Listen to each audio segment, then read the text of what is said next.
আজকে হিরোর একটা প্রোগ্রাম চলতেছে মাস্টার শেফ এন্ড রেস্টুরেন্টে। আমরা যারা জুম পারচেস করেছি তাদের একটা প্রোগ্রাম। ভাইয়া পেয়েছেন? Thank you very much.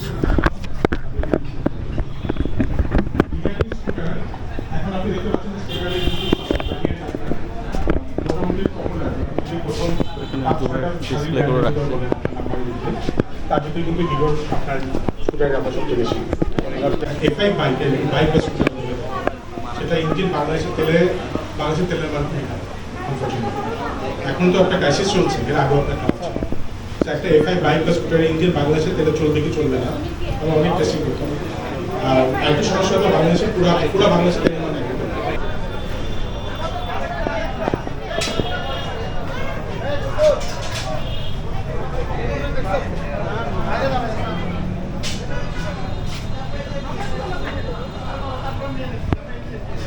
So এখানে আসছি মূলত হিরোর একটা প্রোগ্রামে অ্যাটেন্ড করার জন্য। মূলত যারা আমরা জুম 125 স্কুটারটা পারচেস করেছি তাদেরকে নিয়ে মূলত আসলে এই প্রোগ্রামটা। তো এই হচ্ছে স্কুটার। আর এখন মোটামুটি সবগুলো কালারই বাংলাদেশে available. Grey colour, yellow colour, আর হচ্ছে রেড কালার। নর্মালি আমি আসলে রেড ব্ল্যাক যে কালারটা আছে দেখুন, এই কালারটা আমি পারচেস করেছি।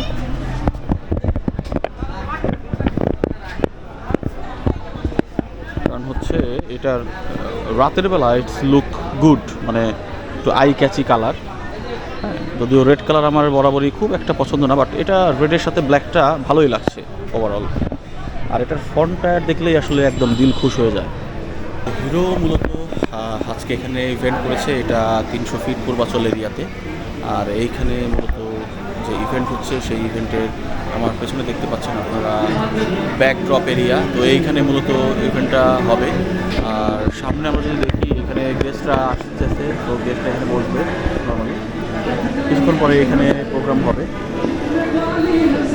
ভেন্যুটা ভালো, বেশ সুন্দর, ছোটোখাটোর মধ্যে বেশ ভালো একটা ভেন্যু।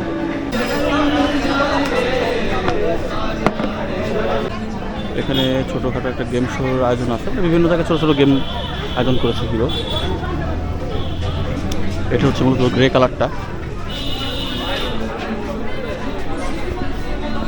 তো আমি যখন নিয়েছিলাম তখন গ্রে কালারটা ছিল না বাংলাদেশে, ইয়েলোটা ছিল আর হচ্ছে রেড কালারটা ছিল, বাট এখন গ্রে কালারটাও মোটামুটি অ্যাভেলেবেল। আমার সাথে আছেন এবি অটোর শাহিন ভাই। তো থ্যাংক ইউ শাহিন ভাইকে, যে শাহিন ভাই আসলে আজকে ইনভাইট করেছিলেন হিরোর চমৎকার একটা অনুষ্ঠানে। আপনাকে ধন্যবাদ আসার জন্য। এটাই হচ্ছে বাংলাদেশের লঞ্চ হওয়া সবচাইতে চমৎকার স্কুটার, যেটা কিনা 125 সেগমেন্টে।